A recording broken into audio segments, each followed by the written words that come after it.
E aí, galera da TV Sempre, eu tô aqui na casa de Sétio Fernandes, um pastor abençoado, um cara de Deus, né? E ele vai estar aqui cantando com a gente, falando sobre o projeto dele, sobre o chamado dele, sobre o que Deus falou pra ele e o que mudou na vida dele. Tô aqui com o Sétio Fernandes, tudo bom? Sejam bem-vindos ao lar. Cara, como é que faz pra conciliar tudo isso? Família, hoje você é pastor, filho, né? Todo esse trabalho, né? Essa correria diária. Bom, algumas coisas eu planejei, outras não, né? A questão de ser pastor eu não planejei. Nós recebemos uma direção de Deus no meio do ano, em maio mais ou menos, e comecei um trabalho lá no Candial, que não é só igreja, mas é um trabalho social, porque a minha visão de social não pode ser uma parte da igreja. Social e igreja para mim é a mesma coisa. E só que eu iniciei esse trabalho sem ser reconhecido como pastor, sem ser reconhecido como nenhum chamado. E os próprios membros do Candial, eles começaram a orar por isso. E naturalmente nós nos associamos à Igreja Caminho das Árvores. Eu comecei a pregar em algumas igrejas Caminho das Árvores e recebi um convite, um dos bispos do Caminho das Árvores, para fazer parte da UMEB.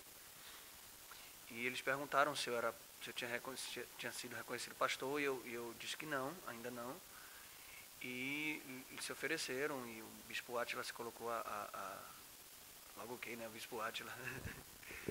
E eu aceitei logo de cara, claro, porque a gente, os membros estavam orando por isso. Eu não pedi a Deus isso, eu acho que chamado não é uma coisa, reconhecimento não é algo que você busca, é o próprio Deus que separa. E acabei sendo reconhecido, estou nessa fase de aprendizado e estou amando isso, é muito bom. A imagem que eu tinha de pastor era uma imagem meio deturpada, porque eu vi muita gente errando, mas é muito bom, é muito prazeroso. Quando você depende de uma unção, quando você depende do Espírito, nada é difícil. Por outro lado, veio Davi, meu filhão, o amor da minha vida, que foi planejado e o pastor tem uma coisa de pai, e eu estou aprendendo com Davi. Davi tem me ensinado a pastorear. E além de que eu tenho aprendido muito sobre a paternidade de Deus quando eu olho para Ele, como Deus nos ensina como filho, né?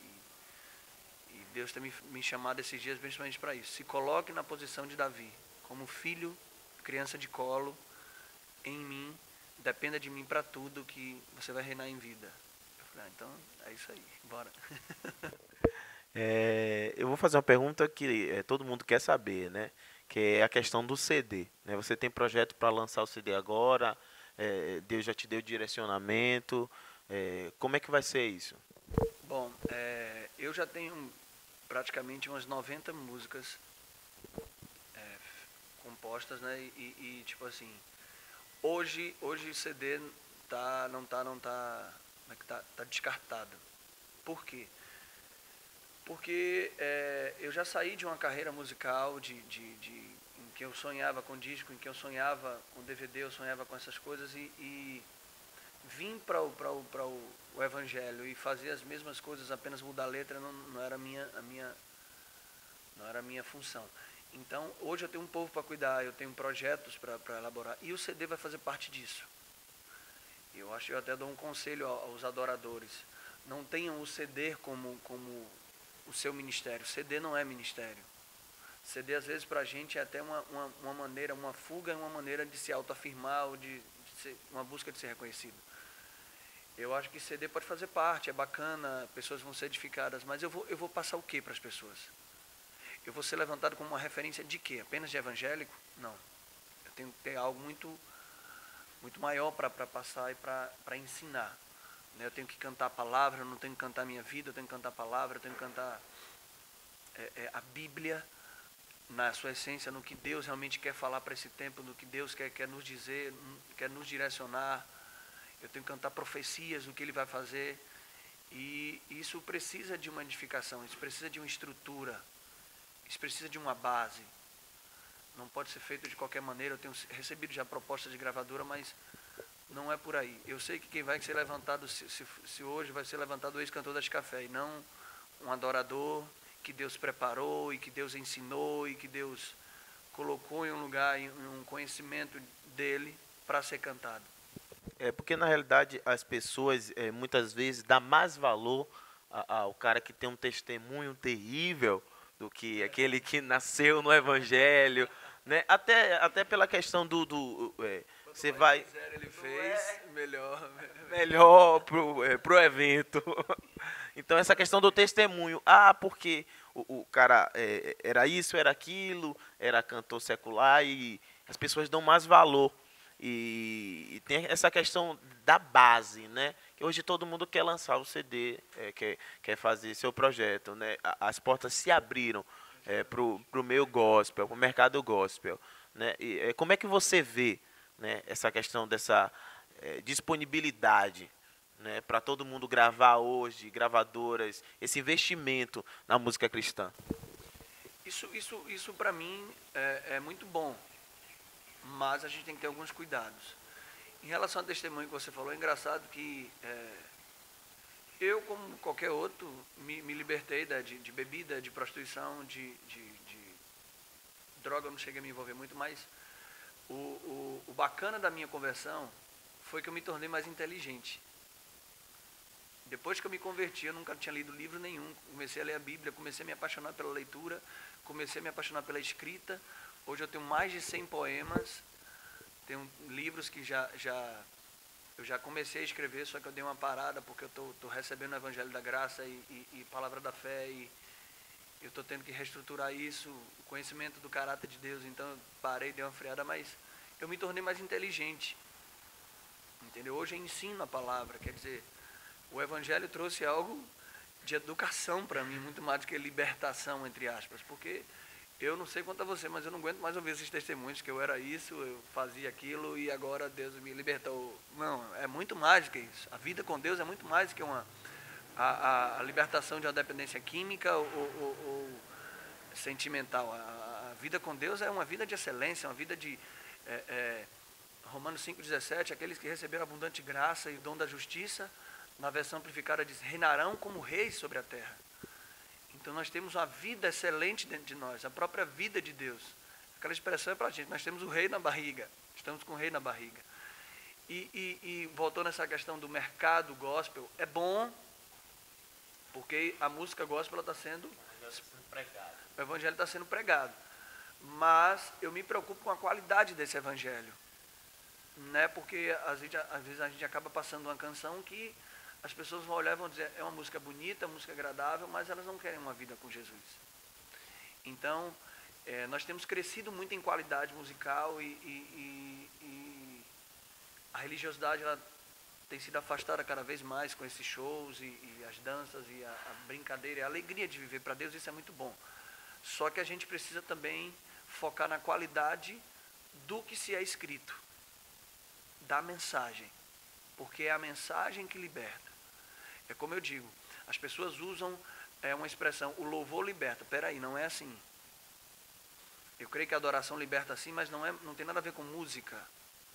A adoração que libertou Paulo da prisão, ele estava na cadeia, não tinha instrumentos, né? Talvez ele estava cantando em si, mas não tem nada a ver com música em si. Mas quando você implanta uma letra bíblica, de revelação bíblica na música, aí sim existe libertação.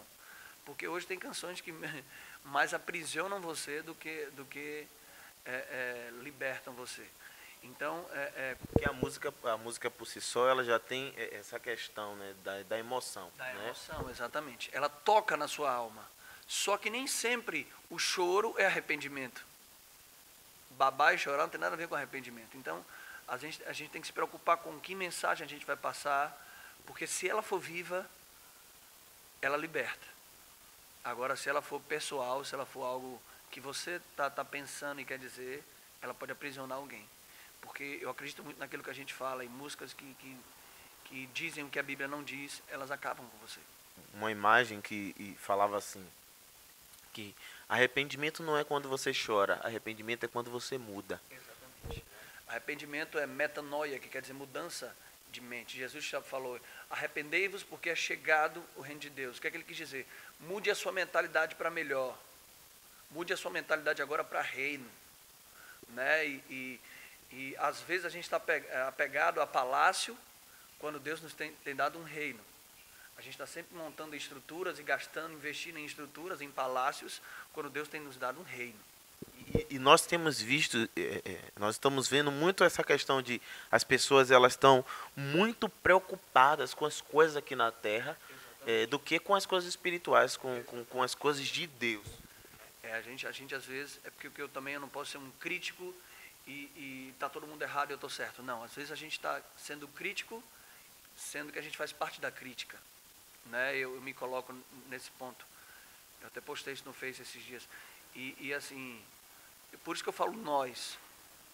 A gente precisa, eu também preciso me desvencilhar disso, eu preciso me libertar disso, dessa visão. Mude a sua mentalidade para melhor. Pense como reino. Por quê? Porque a nossa mentalidade ela está muito inferior, ela está muito pequena, ela está muito passageira em coisas que vão ficar, que vão ser destruídas e vão desmoronar, ao invés de visão do que é eterno, do que vai ficar para sempre. Você falou sobre que você ministra sobre graça, né? Eu já tive ministrando em alguns lugares. E é muito bom ministrar sobre graça. Tem a coisa boa, né? Que é você ver pessoas sendo livres de si mesmo, do peso, né, que elas mesmas trazem para elas. Mas também tem as suas dificuldades, né? Sim. Tem algumas plaquinhas, tem algumas frases prontas contra a graça. Eu me associei ao ministério de Joseph Prince e eu decidi ser radical nisso. Porque Deus falou com ele, eu creio nessa palavra, diz que enquanto você não pregar uma graça radical, as pessoas não serão radicalmente transformadas. E uma palavra que Deus falou muito comigo, que Jesus disse, ele disse, cuidado com o fermento dos fariseus e de Herodes, né? Porque um pouco de fermento leveda toda a massa. E eu sempre brinco, eu digo, um pouco de lei sempre estraga toda a graça. Não dá para equilibrar lei e graça, né? Nós já fomos livres da lei, nós já estamos mortos para a lei, né? E o Brasil tem muito disso. Além da religiosidade que a lei impõe, nós temos uma outra religião que eu não vou citar nome para não expor ninguém, mas que dominou o Brasil por muito tempo e que ela ainda está implantada na igreja evangélica. Nós fomos, entre aspas, descobertos, porque se é que nós fomos descobertos de verdade, né? E ela foi implantada, e como é difícil retirar essa religiosidade implantada no Brasil, que vem de uma idolatria. A gente tem uma tendência muito grande a idolatrar, principalmente artistas, né? E a gente vê a igreja evangélica hoje idolatrando artistas. Por quê?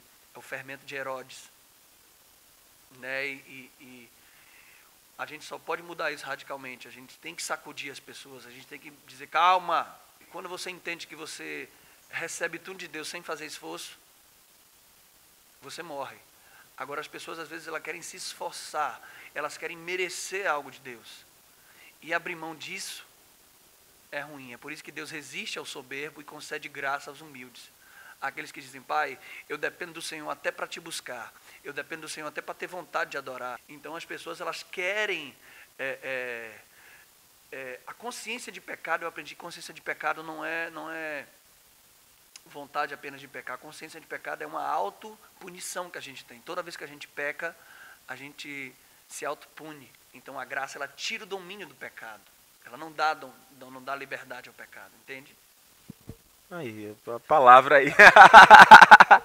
Já teve o culto. Olha, já que a gente está falando sobre graça, eu vou pedir para você cantar uma música que se chama Graça, né? Maravilhosa Graça.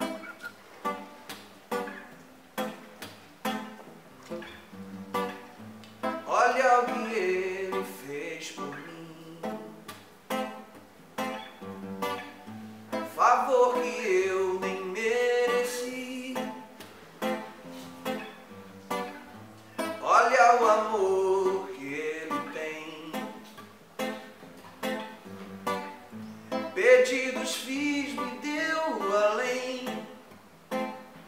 E quando eu me reconheci que só podia ser você, com a minha própria força eu não saí do mesmo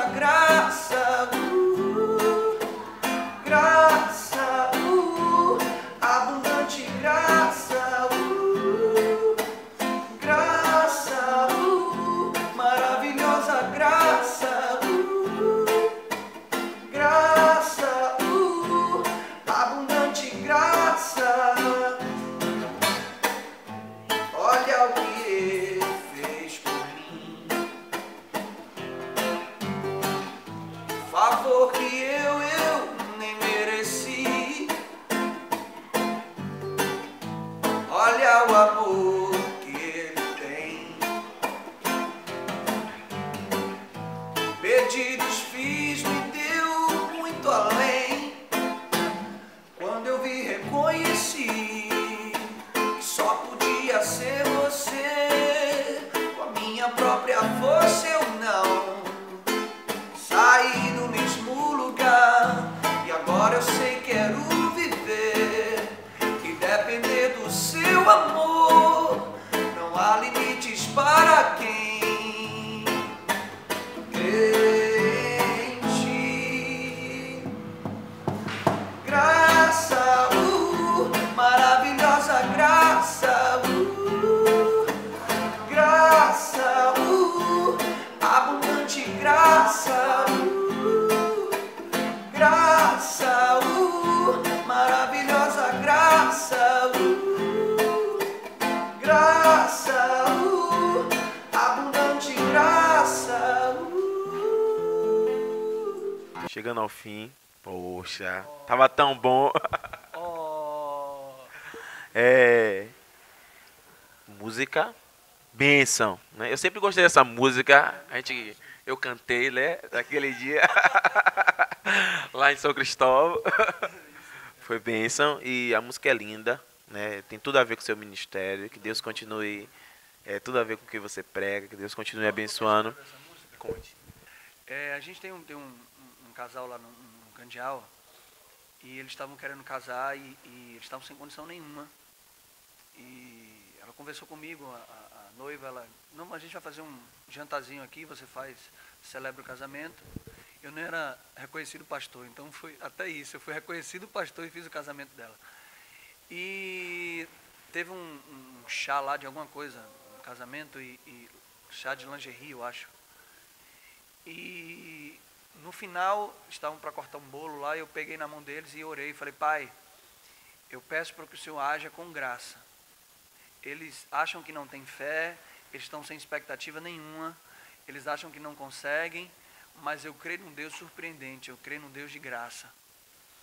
E logo após isso, no dia seguinte, ela recebeu a notícia de que pessoas começaram a se levantar para ajudar e eles fizeram um casamento, foi lindo o casamento.